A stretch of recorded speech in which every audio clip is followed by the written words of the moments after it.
चीनवरील आपली राजकीय पकड मजबूत करताना आज शी जिनपिंग यांनी तिसऱ्यांदा चीनच्या अध्यक्षपदासाठी शपथ घेतलेली आहे. आता ते अजून 5 वर्ष चीनचे अध्यक्षपदी राहतील किंवा कदाचित अजून पुढचे 5 वर्ष सुद्धा तेच चीनच्या अध्यक्षपदी राहतील. पण या 5 वर्षाच्या टर्मसाठी त्यांच्या समोरची आव्हानं ही वेगळी आहेत. जसं की चीनची इकॉनॉमी जी आहे ही थोडीशी स्लो झालेली आहे. US बरोबरचे संबंध कधी नव्हे तितके ताणले गेलेले आहेत. भारतासोबत सीमावाद जो आहे तो सुरूच आहे. यासोबतच संपूर्ण जगाची चीनकडे बघण्याची नजर जी आहे ही थोडीशी शंकास्पद झालेली आहे आणि म्हणूनच ही सर्व आव्हानं चीन समोर असणार आहेत, चीनच्या या नेतृत्वासमोर असणार आहेत. चीनमध्ये गेल्या 10 वर्षात झालेल्या सर्व घडामोडींना म्हणजे याच्यामध्ये लॉकडाऊन पण असू द्या किंवा लॉकडाऊनमुळे जी काही आंदोलनं चीनमध्ये झालेली असू द्यात, या सगळ्यांचा समावेश होतो. या सर्व घडामोडींना शी जिनपिंग पुरून उरलेले आहेत आणि ते इतके मुरलेले आहेत की चीनच्या अध्यक्षपदासाठी थर्ड टाइमची तरतूद नसताना त्यांनी स्वतःसाठी चीनच्या घटनेमध्ये बदल करून घेतला आणि कायमस्वरूपी तेच अध्यक्षपदी राहतील अशी तरतूद सुद्धा करून घेतली. आज आपण या शी जिनपिंग यांचा प्रवास जाणून घेणार आहोत. यासोबतच शी जिनपिंग यांना वर्ल्ड्स मोस्ट डेंजरस मॅन असं बिरुद का लावलं जातं ते पण आज आपण बघणार आहोत. नमस्कार, मी अरुणराज जाधव बोल व्हिडिओवरती तुम्हा सर्वांचं अगदी मनापासून स्वागत करतो. 10 मार्च म्हणजे आजच शी जिनपिंग यांनी तिसऱ्यांदा चीनच्या अध्यक्षपदासाठीची शपथ घेतली आणि चीनला आणि संपूर्ण जगाला अप्रत्यक्षरित्या एक संदेश दिलेला आहे की माओ नंतरचा सर्वाधिक शक्तिशाली नेता कोण आहे, तर तो मीच आहे, शी जिनपिंग हाच आहे. एक इंटरेस्टिंग फॅक्ट सांगतो. चीनची जी पार्लमेंट आहे ना, त्याला रबर स्टॅम्प पार्लमेंट असं सुद्धा सगळीकडे म्हणलं जातं. अर्थातच ही चेष्टा केली जाते त्यांची. आता नॅशनल पीपल्स काँग्रेस असं या पार्लमेंटला म्हणलं जातं. होला हो म्हणणं एवढंच या पार्लमेंटचं काम आहे, म्हणून रबर स्टॅम्प म्हणलं जातं. शी जिनपिंग यांच्या थर्ड टर्मसाठी जेव्हा या पार्लमेंटमध्ये वोटिंग झालं तेव्हा शी जिनपिंग यांच्या बाजूने 2,952 मतं पडली आणि विरोधामध्ये फक्त 0. म्हणजे टेरर काय असेल या शी जिनपिंग यांचा याची आपल्याला कल्पना येऊ शकते. विरोधामध्ये एक पण मत पडलेलं नाहीये. मग हे तसं बघायला गेलं निवडणूक घेण्याची केवळ औपचारिकताच होती आणि तेवढी औपचारिकताच त्यांनी पूर्ण केलेली आहे. एकच पार्टी आहे आणि एकाच पार्टीचे सर्व सदस्य वोटिंग करतात एका माणसासाठी, म्हणून हे सगळं झालेलं आहे. शी जिनपिंग यांचा शपथविधी सोहळा जो आहे हा चीनमध्ये लाईव्ह दाखवला घेतला आणि त्यांनी शपथ घेतली to build a prosperous, strong, democratic, civilised, harmonious and great modern socialist country. आता ही सगळी विशेषणं छान वाटतात. प्रॉस्परस, स्ट्रॉंग, सिव्हिलाइज्ड, हार्मोनियस, परत मॉडर्न सोशलिस्ट कंट्री सर्व छान आहे. पण यातला डेमोक्रॅटिक शब्द थोडासा जास्तच वाटतोय, कारण की चीन आणि डेमोक्रेसी ही विरुद्धार्थी शब्द आहेत, हे आपण मागेही सांगितलेलं होतं.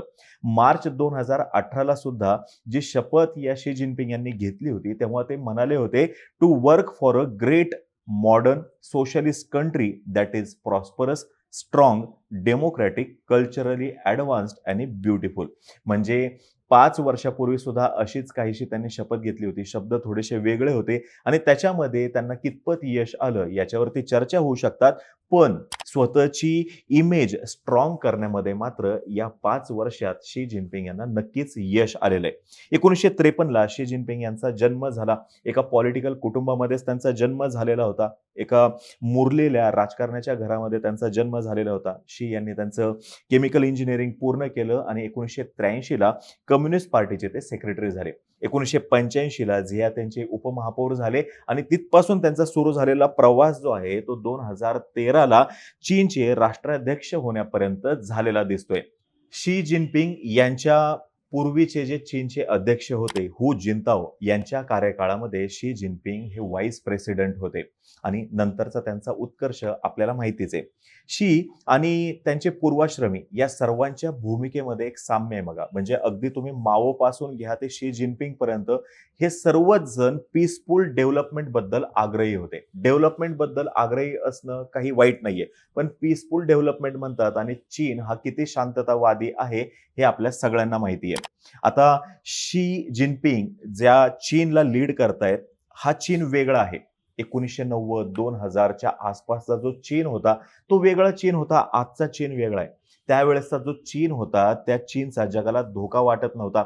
चीन महासत्ता होण्यासाठी कोणत्याही देशाबरोबर स्पर्धा करत नव्हता आणि चीनचा जो एमर्जन्स होता, चीनचा ड्रॅगन जागा झालेला आहे असं जे म्हणलं जात होतं, हे सर्वच देश जे आहे ते एन्जॉय करत होते. मग त्याच्यामध्ये अमेरिका असेल, युरोप असेल, अगदी हॉलिवूडच्या मूव्हीज जर का बघितल्या तर त्याच्यामध्ये सुद्धा मधल्या काळामध्ये शांघाय आणि बीजिंग हे सातत्याने आपल्याला दिसतंय. पण जसं शी जिनपिंग हे चीनचे सर्वेसर्वा झाले, त्यांच्या हातामध्ये सत्ता आली, तशा चीनच्या राक्षसी महत्वाकांक्षा संपूर्ण जगासमोर यायला लागल्या आणि मग चीनविषयी शंका निर्माण व्हायला लागल्या आणि चीनविषयीची भीती जी आहे ती वाढायला लागली. शी जिनपिंग यांनी पद्धतशीरपणे प्रो मार्केट लिबरायझेशन जे आहे त्यांच्या देशातलं याला खो लावला आणि त्यांच्या सरकारकडून ज्यांना पाठिंबा दिला जातो, स्टेट लेड किंवा स्टेट फंडेड ज्या कंपन्या आहेत, यांना वेस्टर्न कंपन्यांच्या कॉम्पिटिशनमध्ये उतरवलं आणि या वेस्टर्न कंपन्या ज्या आहेत त्यांचं मार्केट त्यांनी अक्षरशः खाल्लं. हे फक्त चीनमध्येच नाही तर संपूर्ण जगभर त्यांनी या कंपन्यांचं मार्केट खाल्लेलं आहे, कॅप्चर केलेलं आहे.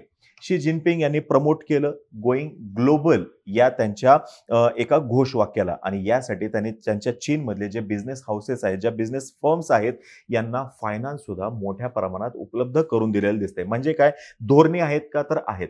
आणि या सर्वांना जोरकसपणे पाठिंबा देण्याची त्यांची तयारी आहे का? तर हो, निश्चितपणे त्यांची तयारी आहे. आणि हेच त्यांच्या बेल्ट आणि रोड इनिशिएटिव्ह मध्ये सुद्धा दिसतंय.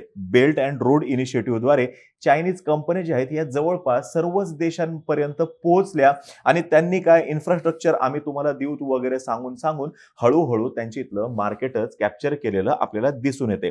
शी जिनपिंग यांनी सत्तेत आल्यानंतर त्यांचे जे विरोधक आहेत, एकतर त्यांना साईडलाईन केलं आणि ज्यांना साईडलाईन करणं शक्य नव्हतं त्यांना त्यांनी पद्धतशीरपणे सर्व सिस्टीम मधून इलिमिनेट केलेलं दिसून येते. माओ झेडॉंग यांच्यानंतर पहिल्यांदाच शी जिनपिंग यांच्या रूपानं कोण्या चीनी नेत्यानं वन मॅन पर्सनॅलिटीचा पुरस्कार केलेला आहे आणि याचाच पुढचा टप्पा म्हणजे चीनच्या घटनेमध्ये बदल करून स्वतःसाठी त्यांनी तरतूद केली, the right to rule for life. म्हणजे ही तरतूद कोणी केलेली आहे? शी जिनपिंग यांनी स्वतःच केलेली आहे आणि याद्वारे मी मगाशी म्हणलं तसं त्यांनी चीनवरची त्यांची पकड जी आहे ती अजून मजबूत केलेली आहे. चीन आणि ह्युमन राईट्स हे सुद्धा तसे विरुद्धार्थी शब्द आहेत बघा. 1984 म्हणून जॉर्ज ऑरवेल यांचं एक पुस्तक आहे. त्याची थीम लाईन अशी आहे की big brother is always watching you. आता हे वाक्य तंतोतंत खरं केलं दोनच माणसांनी. एक म्हणजे पुतीन जे रशियाचे सर्वेसर्वा आहेत आणि दुसरे म्हणजे शी जिनपिंग. शी जिनपिंग यांनी तर लेटेस्ट टेक्नॉलॉजीचा एवढा खतरनाक वापर केलाय की चीनच्या सोसायटीची वरची जी त्यांची ग्रीप आहे ती त्यांनी अजून टाईट केलेली दिसून येते. म्हणजे आर्टिफिशियल इंटेलिजन्स जे आहे, आर्टिफिशियल इंटेलिजन्सचा सगळ्यात चांगल्या पद्धतीने वापर स्वतःच्या सत्तेसाठी कोणी केलाय तर तो शी जिनपिंग यांनीच केलेला आहे. स्वतःचं चीनमधील धोरण योग्य ठरवण्यासाठी शी जिनपिंग यांनी इराणमधल्या पुराणमतवादी सरकारला सपोर्ट केला, व्हेनेझुएलाला सुद्धा सपोर्ट केला, बेलारुसला सुद्धा सपोर्ट केला आणि इतर जिथं जिथं अशी सरकार येतील जे चीनच्या भूमिकेला सपोर्ट करतील अशा सर्वांना चीनच्या शी जिनपिंग यांनी सपोर्ट केलेला दिसून येते.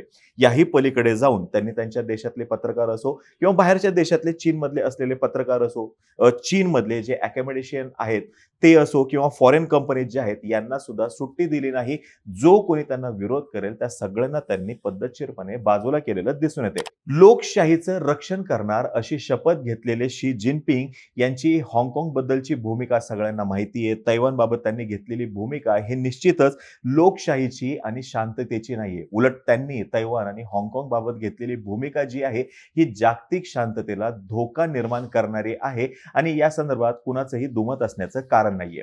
तरी सुद्धा खूप साऱ्या देशांना असं वाटतं की जास्तीत जास्त ट्रेड करून ते चीनला कंट्रोलमध्ये ठेवू शकतात. कारण की जर का चीन बरोबर आपण ट्रेड करतोय तर अर्थातच चीन सर्वप्रथम प्राधान्य देईल हे ट्रेडला आणि त्याच्यामुळं चीनला दाबणं सोपं होईल आणि याच भूमिकेतून हे देश कधीही चीनवरती डायरेक्ट हल्ला करत नाहीत, डायरेक्ट त्यांचा निषेध करत नाहीत आणि याच भूमिकेमुळं हे देश कधीच चीनवरती डिपेंडंट झाले हे त्या देशांना सुद्धा समजलं नाही.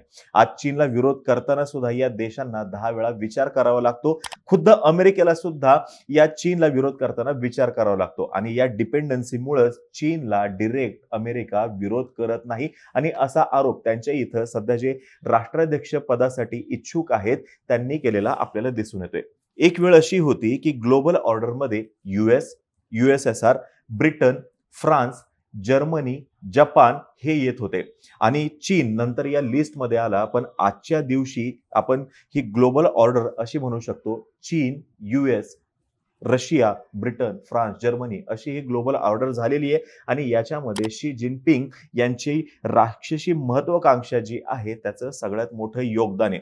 आणि क्रमांक 1 ची महासत्ता बनण्यासाठी किंवा त्या स्पर्धेमध्ये उतरण्यासाठी शी जिनपिंग यांनी सर्व मार्गांचा अवलंब केलेला दिसून येतोय. साम, दाम, दंड, भेद सर्वच्या सर्व त्यांनी वापरलेलं दिसून येते.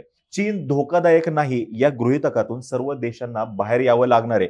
कारण living in the past is not going to save them from the future हे तंतोतंत खरं ठरताना दिसते. आणि या गृहीतकातून त्या सर्वांना बाहेर कोण काढेल तर राक्षसी महत्वाकांक्षा असलेलं खुद्द शी जिनपिंग हेच. आता तुम्हाला ही माहिती जर का आवडली असेल खाली कमेंट बॉक्समध्ये नक्की सांगा. तोपर्यंत आम्हा सर्वांची व्हिडिओ जास्तीत जास्त लोकांपर्यंत पोहोचवा आणि चॅनलला सबस्क्राईब करायला तेवढं विसरू नका. धन्यवाद.